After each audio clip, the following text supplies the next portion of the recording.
성경에 보면 이런 말씀이 있어요. 좋은 나무마다 아름다운 열매를 맺고 못된 나무가 나쁜 열매를 맺나니, 그런 말이 있어요. 좋은 나무가 나쁜 열매를 맺을 수 없고 못된 나무가 아름다운 열매를 맺을 수 없다라는 말씀이 있어요. 저는 해외 갔다가 인천공항에 도착을 하면 그렇게 마음이 편안해요.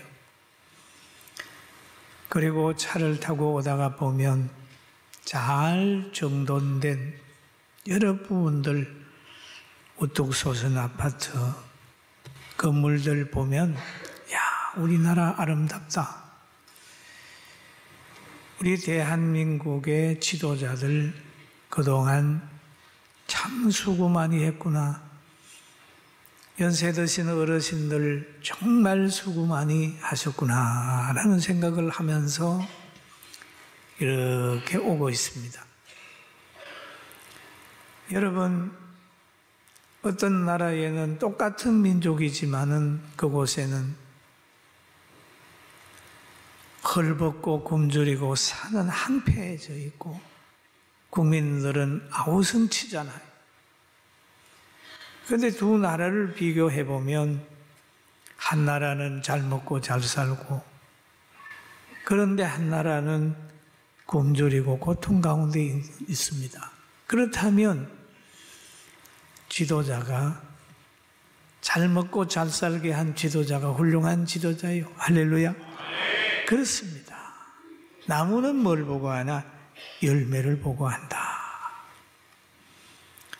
그리고 하나님은 여러 환경을 만드실 때에 사람을 통해서 만들 때가 많습니다. 성탄을 앞두고도 성탄이 있기까지 하나님이 사용한 사람들이 있어요.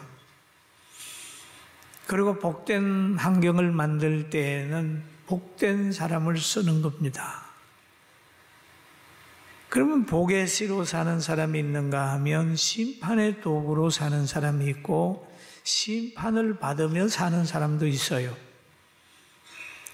아브라함과 이삭과 야곱 같은 사람은 많은 사람에게 유익을 준 사람이라면, 또 어떤 사람들, 로마의 장군이나 또 느부갓네살 왕 같은 사람들은 늘 심판의 도구로 이스라엘을 치기도 했어요. 또 노아 홍수 때도 보면 이스라엘이 타락하고 민족이 타락하게 됐을 때에 거기에 노아 홍수를 보내가지고 다 쓸어버리지 않습니까? 그러나 그런 환난과 고통 속에 있다 할지라도 하나님 안에 있고 하나님의 안에 붙들려 있으면, 말씀에 붙들려 있으면 피할 길이 있고 보호를 받을 수 있는 것입니다. 할렐루야. 믿습니까? 보호받을 수 있어요. 오늘 성탄을 앞두고 성탄이 오기까지 하나님이 사용한 사람을 보는 거예요. 왜 또 성탄이 필요하냐 하는 것도 우리가 생각해 봐야 됩니다. 왜 사람이 죄인 되었느냐 하는 것도 생각을 해봐야 되는 거예요. 하나님은 사람을 자기 형상으로 만드셨어요. 그래가지고 가장 좋은 환경 만들어서 에덴에 살게 했습니다. 그럼에도 거기에서 자족함이 없는 거예요. 그 자족함이 없다가 보니까 더 높아지는 길을 가르쳐 주는 뱀에게 미혹을 당하는 겁니다. 하나님이 여러분 보고, 하와야 너 보고 뭐라 그러더냐? 동산 중앙에 있는 실과는 먹으면 죽는다 그러더라. 뱀이 말하는 거에 안 죽어, 안 죽어. 그거를 먹는 날에는 너가 눈이 밝아서 하나님같이 되는 거야. 하나님같이 되는 거야.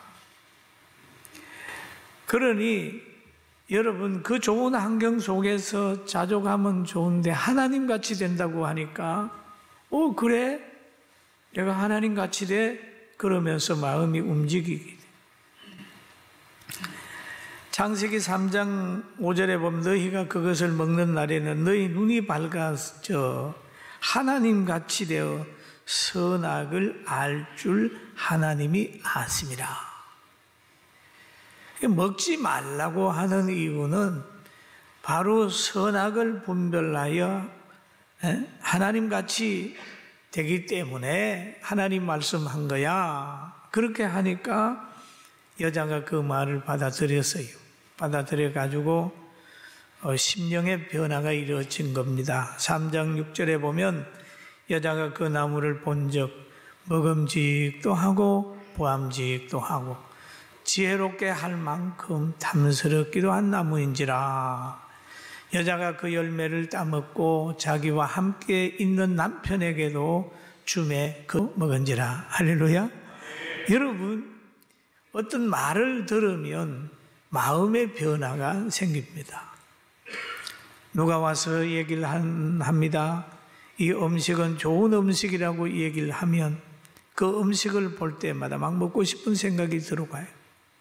또 누가 와서 저 사람은 당신을 칭찬하고 당신을 좋아하는 사람이라고 누가 얘기하면 그 사람을 보면 더 사랑스러워져요. 그래, 저 사람이 나 좋아한대지, 이렇게 되는 거예요.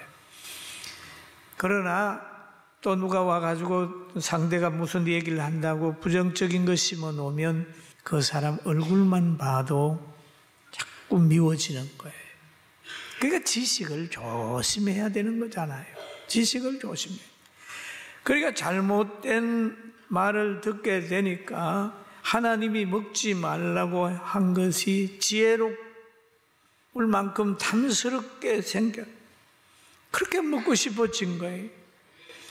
사단은 피조물이 조물같이 되겠다고 하는 욕심을 가지도록 그 욕심을 잉태시키는 거예요. 그 말을 들으니까 죄를 가지게 되고 그 실천함으로 그만 사망에 결박되어 버리고 말았어요. 성경에 그러잖아요. 욕심이 잉태한 적 죄를 낳고 죄가 장성한 적 뭘 낳는다고요? 사망을 낳느니라 라고 했죠. 모든 사람이 다 그만 우리의 조상인 아담과 하와가 죄를 짐으로 하나님과 단절됨으로 인하여 다 죄인 되어버렸습니다. 하나님과 단절되는 건 영원한 죽음이에요. 그래서 하나님과 단절되면 영은 죽었고 육은 죽어가고 있습니다. 그러나 하나님을 믿으면 육은 죽어가지만은 영은 살아가는 거예요. 영원히 살아가는 거예요. 여러분, 우리는 영원히 살아가는 거예요. 할렐루야. 우리의 속사람은 영원히 살아가는 거예요. 그래서 신앙인들이 믿음 생활하는 분들이 순교하면서 환하게 찬송 부르고 가잖아요. 그런데 우리가 나는 길은 인간의 힘으로 할 수 없는 거예요. 죄인이 죄인의 문제를 해결할 수가 없어요. 그래서 구약에 보면 그 죄의 결과로 양이 죽고 양이 제물이 되는 게 있습니다. 그런데 세례 요한은 예수님이 자기에게 나오는 걸 보고 이렇게 말하고 있습니다. 요한복음 1장 29절에 보니까 보라, 세상 죄를 지고 가는 뭐라 그랬죠? 하나님의 어린 양이로다. 예수님의 신분을 얘기를 하는 것이 아니고 오셔서 하시는 사역을 얘기를 하는 거예요. 하나님의 어린 양이로다. 이 어린 양이 십자가를 지고 돌아가심으로 우리는 그를 믿으면 단번에 모든 죄가 용서되는 거예요. 그러니까 죄 많은 이 땅에 이 죄 문제를 해결하기 위해서 꼭 필요한 분이 누구냐? 죄 없으신 예수님이 오셔서 어린 양으로서 죄를 대속해야 되기 때문에 이 땅에 오신 거예요. 그러면 이 땅에 오셨는데 하나님이 세상을 사랑하심으로 이 땅에 보내서요. 그리고 하나님이 예수님을 얼마나 사랑하냐 하면 세례받고 올라올 때에 하늘로부터 소리가 나서 이는 내 사랑하는 아들이요 내 기뻐하는 자라 그랬습니다. 사랑하는 아들이요 내 기뻐하는 자라. 그런데 하나님이 사랑하는 아들을 어떻게 대우하셨나요? 보면 모든 죄인들 속에 보냈어요. 죄인들 속에. 여러분은 사랑하는 자녀들을 어떻게 대우하십니까? 여러분은 사랑하는 자녀가 어려움 당하게 되면 차라리 내가 어려움 당하는 게 좋다라고 어머니들, 아버지도 생각하시지요. 또 때로는 군에 보내놓고 돌아오면서 펑펑 울고 돌아오는 분도 계셔요. 왜? 내 사랑하는 아들이 저 군대 생활하면서 얼마나 고생할까 그렇게 생각하고 우는 분도 있어요. 근데 지금 보니까 군대 안 온 것 같더라고요. 옛날 같이 훈련도 안 하는 것 같아요. 군대 갔다 온 청년들 보면 옛날에는 눈이 반짝반짝했는데 요즘에는 여행 갔다 온 애들처럼 이렇게 물지. 야, 정말 우리나라가 정신을 바짝 차려야 될 때가 온 것 같아요. 할렐루야. 믿습니까? 그럼 예수님을 하나님이 사랑받는 아들이고 하나님은 예수님을 사랑했는데 어디에 보냈냐? 그에게 준 사명이 뭐냐? 여러분, 십자가 지는 사명입니다. 십자가 지는 사명. 그리고 예수님을 이 땅에 보낼 때에 부잣집으로 보낸 거 아닙니다. 좋은 동네로 보낸 거 아니에요. 그 나사렛 동네로 보낸 거예요. 성경에 보면 나사렛에서 무슨 선한 것이 날 수 있느냐? 나사렛은 좀 후진 동네. 요즘에 애들이 그런다는 거예요. 너 어디 사냐? 강남 산다. 오, 괜찮네. 군포 산다. 그러면 별로로 아는데 요즘에 군포가 뜨고 있어요. 아멘? 얼마나 좋은데요. 그 나사렛이라는 동네가 별로 인기가 없는 동네예요. 거기에서 처녀 총각 만나서 우리 결혼하자라고 하는 약혼한 두 사람, 거기에 온 거예요. 요셉에게 양육권을 맡기고 마리아의 태를 통해서 예수님이 오시는 거예요. 오셔요. 그런데 누가복음 1장 26절에 그런 말을 하잖아요. 천사 가브리엘이 하나님의 보내심을 받아 갈릴리 나사렛이라는 동네에 가서 정혼한 요셉과 마리아에게 가지요. 그래서 하는 말이 은혜를 받은 자여 편안할지어다. 주께서 너와 함께 하시도다. 그럼 은혜를 받은 자여 편안할지어다라고 하는 말은 그 잉태하는 것을 여기에 얘기를 하는 거죠. 마리아는 이 말을 듣고 당황하는 거예요. 또 천사가 말합니다. 마리아야 무서워하지 말라. 내가 하나님의 은혜를 입었느니라. 보라, 내가 잉태하여 아들을 낳으리니 그 이름을 예수라 하라. 그가 큰 자가 되고 지극히 높으신 이의 아들이라 일컬어질 것이요 주 하나님께서 그 조상 다윗의 왕위를 그에게 주시리라 라고 얘기를 하는 거예요. 그러면서 여기에 이런 얘기를 하는 거예요. 처녀에게 잉태한다고 그러니까 마리아가 엄청 당황했어요. 그런데 처녀 잉태는 예언 성취입니다. 이사야서 7장 14절에 보면 같이 한번 보실까요? 주께서 친히 징조를 너희에게 주실 것이라. 보라, 처녀가 잉태하여 아들을 낳을 것이요 그 이름을 임마누엘이라 하리라. 예언이 성취되는 거예요. 그 예수님이라고 하는 이름이 뭐냐? 죄에서 백성들을 구원하는 거잖아요. 그러니까 마리아가 이 말을 듣고 깜짝 놀라는 거예요. 마리아가 천사에게 말하여 나는 남자를 알지 못하니 어찌 이런 일이 있으리까? 그런 얘기죠. 마리아는 나는 남자를 알지 못하니 남자와 동침한 일이 없는데 아기를 가질 수 있는 그런 행위를 안 했는데 어떻게 이런 일이 있을 수 있습니까? 라는 얘기죠. 마리아는 하나님의 말씀을 이성적으로 받은 거예요. 그러니까 그런 일이 없을 것이다라는 얘기를 하죠. 여러분, 바로 우리도 하나님의 말씀을 이성으로 받으면 약도 안 먹었는데 무슨 병이 나요? 기도받았다고 됩니까?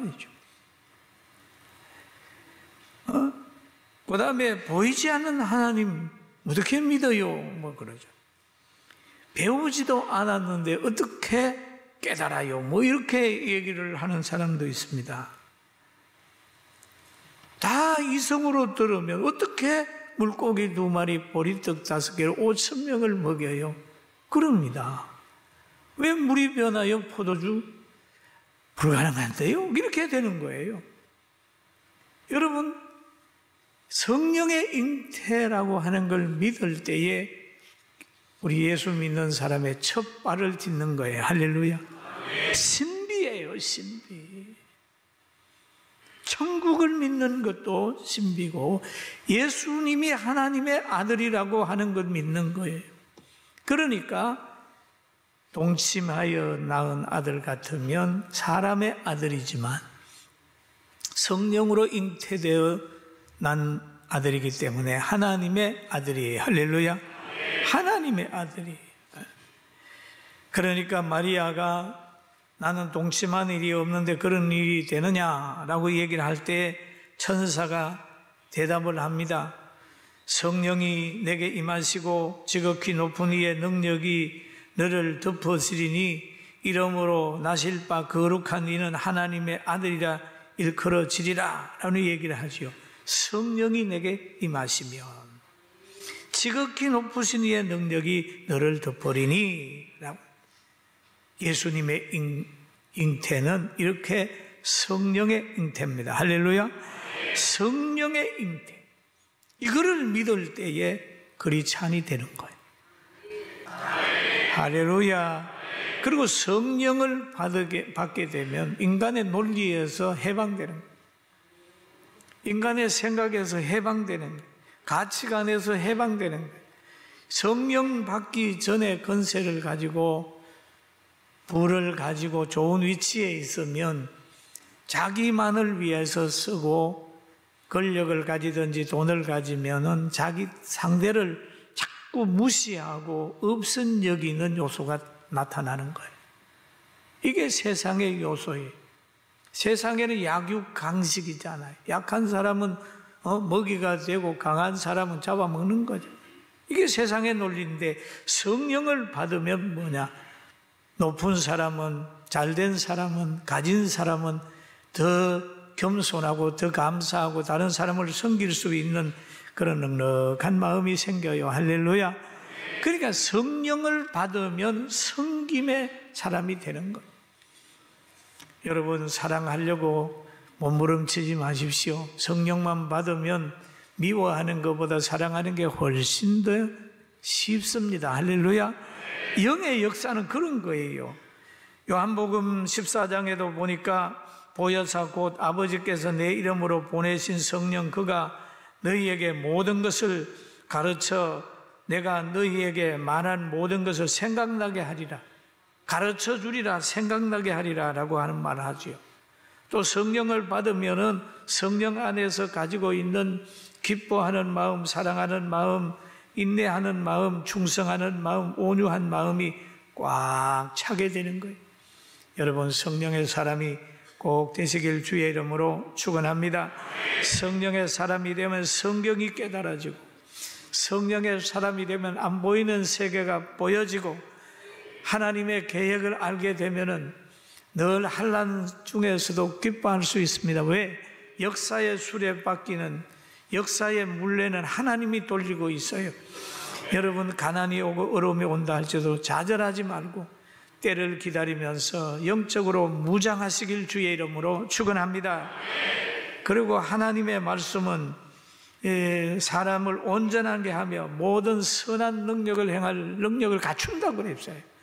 그럼 다른 데에서 뭐를 하는 것보다 하나님 말씀 안에서 지혜를 가지면 자족하게 되고, 외로우면 기도하게 되고, 어려우면 신앙 성장을 하게 되고, 성화를 이루게 되고, 모든 것이 합력하여 선을 이루는 기적을 체험할 수 있습니다. 할렐루야. 그리고 여기에 보면 마리아가 금방 믿음을 가지지 못하게 되니까 천사가 예하를 하나 딱 듣습니다. 마리아에게 그런 말을 하지요. 보라, 내 친족 엘리사벳도 늙어서 아들을 배웠느니라. 본래 임신하지 못한다고 알려지니까 이미 6달 되었나니. 그래. 그럼 너 봐, 불가능한 거 아니야. 임신할 수 없다고 생각한 거가 나이 많아서 임신한 거야.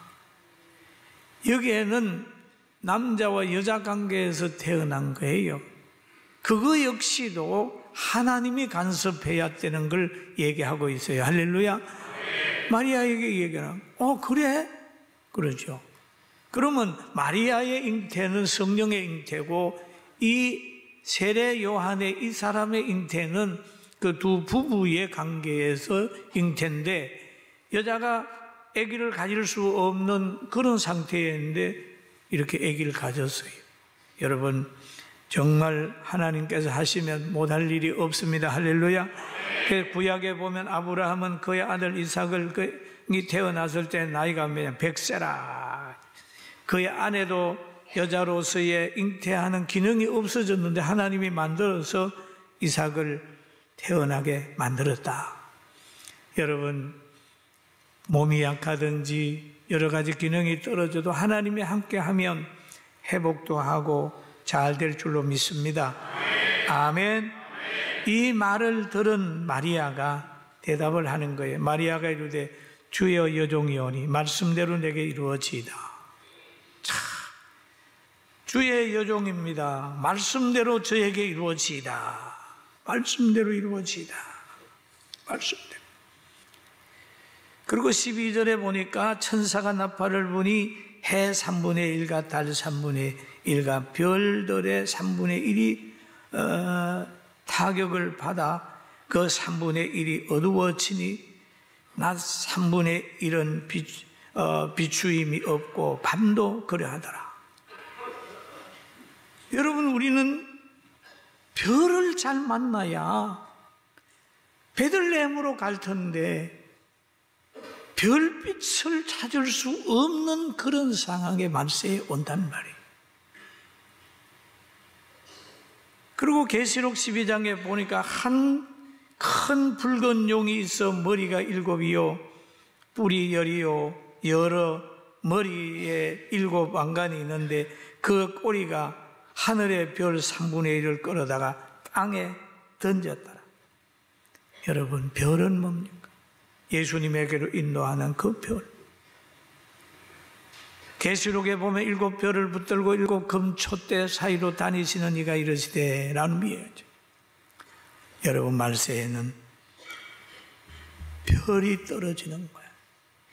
알기 쉽게 얘기하면 예수님에게로 인도하는 어떤 인도자들의 변화, 변질 있을 수 있어요. 정신 바짝 차리고 바른 별빛 찾아가서 예수님 만나길 주의 이름으로 축원합니다.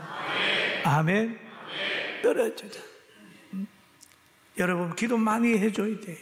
저도 목사지만은 늘 나와의 싸움이 있습니다.